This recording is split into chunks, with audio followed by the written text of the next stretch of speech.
Hello, YouTubers and all those who happen to watch. Hope you're all doing quite well. So, a couple pickups behind me and beside me, and I'm going to be talking about the Super Soakers that I've recently acquired. I got a couple extra new ones, which I'm going to show you and kind of give a demonstration of, some of the customization with this, because I really like this series of Super Soakers. I mean, I'm just blown away at the yeah, it's sort of a cash cow where they kind of put pieces here and there for the guns, but I'll break into that in a moment. First things first is I actually purchased some Red Bulls, which these are going to kill me eventually. So, YOLO! Anyway, so you got... hate that fucking slogan. Anywho, basically got a couple of these. Not this specific flavor, but I got one of each just to try it. And this is the blueberry one. Obviously, it's already been drinking. I drank all of them periodically. I like this flavor a lot. Like, I'm usually not a heavy energy drink kind of guy. I don't really drink these too often. But, it's sort of those things you gotta try once, right? It's just like when people experiment when they're younger. Some people probably did pot in their lives. I personally have not really done it once, ever. I think I smelt it, and that was about it. So it's like, I'm not really into marijuana personally. I have no beef against it, though. I see that it's not a very fatal drug. It's a herb that grows out of the dirt, just like tobacco, but tobacco kills people, so, the debate can ensue, I suppose. But energy drinks, some people drink these in clubs, some people use these with their drinks at home, some people just drink these to keep going throughout the day, not to feel that 2:30 feeling at work, at the office, at home. They're usually just drink them in general, just for the fuck of it. So, I got other flavors, which was also the silver edition. Yellow is blue. This is the obvious, what is this, the lime? Yep, the lime one, which tastes not so great. It just tastes funky. So, I'm drinking them up. My brother's obviously not here at the moment to, share these with, so I'll drink them on my own. I'll gun them. So, the taste of cranberry is like cough syrup. It tastes literally like cough syrup. So, pick these up just for the hell of it. Not really going to buy them again. Exception, probably I might get a blueberry one, because that one was pretty good. I like that flavor. I'm not going to buy them often, if they decide not to sell them anymore, though, because that would probably kill me. So, recently, the PC side of the, DLC market, or the digital distribution market, decided to release a game called Soldier of Fortune, which... it was obviously on the Amiga, it was on various home computers rather, excuse me, and it was specifically on some home console game cartridges too, which I have. This one I bought a while back, which is Soldiers of Fortune, which is actually a fantastic game. I was reading a lot of the criticisms towards it, and it was kind of, I don't know. I wouldn't say that they were unfair with the general principle of it all. Yeah, they just re-released the game on Steam, and it's practically the same game, but with online support. I don't see that's an unfair scenario, where the developers decide they want to charge like $14.99 or so for the game, so you can play it online with other friends, like one other friend, I believe it is. I think it's co-op with other friend. I would have to research further, but the general thesis of it all, yes, it's $14.99 for that, versus paying probably $8.99 to about $20 or so. I'm trying to think of what the variations of the prices are for each platform. I heard, if I remember correctly, this is abandonware on the PC. It's Abandonware or something like that. Don't remember. I guess it supposedly does not specifically matter, but my main little rant is this. While Sega and all that decided to re-release a couple of their ROM-based games on the computer, such as like $2.99 deals where you get, Sonic 3 or Streets of Rage 3 or Streets of Rage 1, or you get all these titles, which usually are bundled in with like $7.99. You get all these ROMs you can play on your computer. Is that a bad deal? Not really. Yes, the games are slightly older, but they're still marketable, such as people still enjoy playing them. There is a market for that. I mean, there's a market for people playing these text-based adventure games and enjoy them thoroughly. I personally can't focus on those fucking things, but I digress. You know, people have certain tastes. So, I don't see no problem people paying $2.99 a piece or 99 cents a piece for these older games, and this, quite frankly, is $14.99 with the online support, with a server allowing you to grant access to play online with a buddy. That's pretty cool. The $14.99 helps the developers who integrated that feature into the game, which technically it's kind of like tunneling, I suppose, but whatever. It's not so bad. In the European side of this, it was called Chaos Engine, if I remember correctly. But I believe, as long as that stretches, you know, this was a pretty fantastic title. So, I mean, I already have a Genesis copy of it, as you can see in front of you. So I don't really need to right away to buy a copy of it on the Steam platform. Though I like the game as much, I probably will eventually. And that'll be all to it. It was a great game. It was addicting. Touch my nipples. So, there you go. But, alright, what else did I get here? I got a copy of, read this correctly, Sid, which was a shmup, 1989, I believe this one was. Was it 1889? I think it was 1989 this was released. But, Famicom copy. Why? Because why not? I found it on eBay, just swooped down on it, and I was like, alright, new game for the collection. Has like that vintage Famicom kind of look to the cartridge, you know, the whole family computer bit on the artwork. Very simplistic nature, and the ship looks pretty cool too, so nothing wrong with that whatsoever. So, alright, next thing I got here was actually a long story which I'm going to break down. Now, there was sort of a debate about this on my Facebook channel, my account, where some people were saying, well, it said this, it said that. Well, the funny thing about the auction is it said PlayStation Move controller, and then it had some, you know, numbers, which I believe was the barcode or the general number of the product, which I'm trying to see if it's on here, if I'm not going crazy. But, however, funny thing was, it was just primarily selling the Sharpshooter, which the price I paid wasn't really that expensive. It was not that bad at all. I'm not fussed.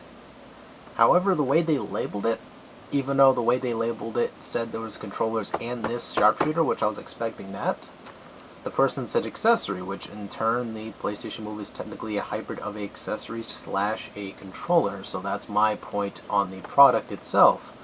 So, for them to say, you know, oh yeah, there's controllers and the PlayStation Sharpshooter, you expect both. So I got it in, I kind of did not get that, and it was sort of misleading for the title.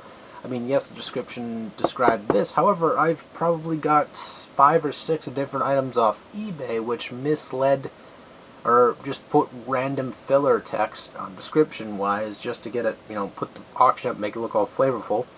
And it ended up being more than what they were saying it was. So it was ended up being, for example, you know, it came with a controller, then it came with a video game or something like that. I believe it was, where was it?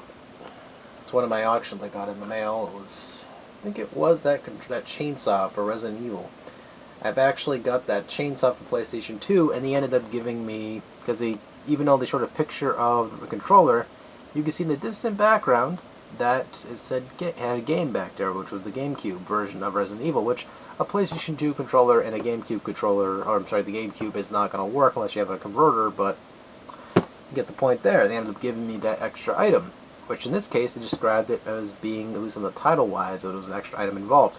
Now this came complete. There was obviously no controller involved, which, you know, again, I'm not heavily pissed off. I'm just sort of, I was irate.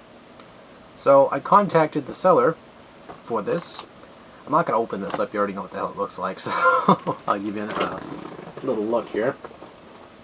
And there were, I told him, you know, it just the way I'm just pretty much giving him a heads up the way he listed it was very misleading, and I just, you know, wanted them to know that, you know, be careful next time if you do put up auctions, that make sure the buyer is not misinformed or they assume otherwise. I was kind of annoyed. I mean, I posted on my Facebook. I was like, what the hell? It was just a move controller, so I'm just going to let this guy know next time, hey, pay attention to your auctions and make sure you label it very correctly. I wasn't a jerk about it. He understood that as he responded. He says, oh, man, I'm sorry about that. I'll make this right. Besides the shipping, I'll refund you the auction, which was like $3, I think it was. And I was like, all right. So I took that humbly. I was not going to complain. Even though I was kind of like, mistakes happen, whatever. But he sent it to me anyway, and I was like, all right, thank you. So, yeah, it was pretty much the moral of the story there. It was, I obviously don't think I keep the money for shipping, because it's cost them some money to ship this anyway. And, I got the move peripheral. I don't have the actual move yet still. I'm still waiting patiently on eBay to find an affordable move controller, and then I have to get the iToy, which you obviously need to use that, and I'll get the nunchuck included. So eventually I can play some nice rail shooters, like Extraction and Time Crisis, Raising Storm. I think I have Raising Storm. I don't remember. I probably don't, but yeah, I'll be able to play that said stuff with this controller peripheral. In itself, it's kind of like a controller, exception that it actually has some sort of integration into it, where it actually presses buttons for you or something magical like that. I'm not too certain. I digress. Got this in the collection. Pretty happy. We can all dance naked in the streets. So, put it over there. Put this over there. Next up, you guys remember what I got before for the Super Soakers. I got this one right here, which is the Arctic Shock, Brain Fart from Hell. I'm really tired. And as you know, it has water in there. It's probably going to taste really, really nasty, so I'm going to drain that real quick if I'm going to mess around with this cartridge. I don't really want to do this, but it looks like I have to. Looks like I have to take one for the team. That tasted horrible. Ooh, that's nasty. So nasty. So, basically what you can do with these is shove them up your ass, but no, you can take these apart, you can customize these, and that was really what was intriguing about this. So I could take this cartridge here for, let's say, it's a pretty large cartridge in itself, has a lot of potential. And let's say we want to swap this one out with this one right here, which has this 20-ounce cartridge right there. And this one, by the way, is pretty cool. This is the Switch Shot, which has changeable nozzles, which at the moment my finger's a little bit wet. Oh my. And it's a pump gauge, or a pump-based Super Soaker. It comes with a stock, which can be detached, and you can attach it to this one right here, which is the Thunderstorm. You can attach that to the Thunderstorm. You're not very happy with this cartridge, though. You don't like the size of this cartridge. Take that out. And then, there you go. You got this beastly-ass Super Soaker, which is sort of small, and see what happens there? You have a nice cartridge with that. It's huge. But however, you just don't like that. You want the 20-ounce, right? You want to have 20 ounces of pure unadulterated Super Soaker goodness. So you got that right there, which is, again, pretty huge. You can hold it like so, have good vertical aiming. Everyone goes happy. But again, I digress. This right here is a pretty cool Super Soaker setup here, at least with the hookups and all that nature. So, again, my major complaint with this Super Soaker stuff so far is they should have at least sell this type of peripheral. They should sell more of these stocks, because these are pretty nice. They're quite large, especially with my ample size of body mass, and it'd be pretty interesting. So I got that, which is the Flash Blast, and I got the make sure I say this right, Microburst, which Microburst is pretty small. It's a pump based one, which isn't really that special. I mean, you gotta hold it like this if you have big hands like myself. You gotta go like kill shot. You go, you know, kind of useless, I suppose, even if your thumb gets in the way and ends up splashing all over the place. I mean, it's an okay toy for the smaller ones who want to play Super Soaker with everybody else, but it comes a little bit there, and it's an alright little Super Soaker overall. So, you're probably asking me, why the hell did I buy so many Super Soakers? Again, as I mentioned in a previous video, well, next year's going to come around. It's going to be summer, I hope. Hopefully there's no apocalypse magically that pops out of thin air, and we can be able to have a Super Soaker soak down for the summer ending, or beginnings, should I say. So that way we can all have family fun shooting at each other. Now this one right here is a flash blast Super Soaker, so it means you gotta go like, and the water comes out, which is impractical slightly, but it looks like, kind of like a Halo gun, which is sort of weird. See, it does. It's like it was irking me for a while until I looked up online. These, you know, compare visual-wise with Halo and the pistol in Halo and this, and it looks exactly the same, almost the same, exception to that it's not there, and a few obvious color variations here. But long story short, pretty cool pistol. It's quite large, fits right comfortably in the hand. Good space to keep your hand in there. Really good Super Soaker. So yeah, that's generally all that I picked up, really. I mean, I gotta put this all back together now, but I'm gonna be doing a better demonstration, by the way, of the Arctic Shock as well as the other Super Soakers I have. So put that on the Arctic Shock and make it look bigger. Pretty cool. And more pickups involved with this soon. Probably gonna go back to the store again and see if they have any more Super Soaker stuff still, because I did see a couple extra guns. I kind of passed on them though, I don't know why, but I'll try again and see if they still have them. If they do, then it'll be fate meant to be, and then I can skip merrily down the road with that said. Now with the Thunderstorm, it has battery power on here, so it goes this little faint little bzz, bzz, bzz, bzz, bzz with that, and again you can fill up the cartridges with that. Kind of a classic style with this. It's pretty nice. Each have a pretty cool water pattern, or at least a color scheme, which I like this orange and bluish and white color to it. There's also this color right here, which is a blue, kind of looks like a blue team kind of thing going here, which attaches to the switch shot. And the switch shot mandatorily came with the stock, so kind of this big freaking gun here. It seems like massive. This originally retailed at $30, at least this one right here, and it was, again, it's a pretty awesome looking gun. I like this one a bit. I have to test them, haven't been able to. Disappointing slightly, but be able to do that quite shortly, doing it on video, of course. I'll fill up each cartridge, and then I'll try to design a little firing range or something with the backyard, though the backyard's been filled with a bunch of mosquitoes. That's why I haven't been able to go out there. I mean, yeah, you can get some candles out there and, you know, try to get rid of some of the mosquitoes, but they don't, the mosquitoes at this point don't give a shit. They don't, they're very ruthless out there. They follow your ass. Like, they're big. They're like this freaking big, and they just go chasing you to the ends of the earth like they're freaking creepers on steroids. So, rather than destroy my building, I've basically just said, alright, let's see if we can find a time where those little motherfuckers aren't out.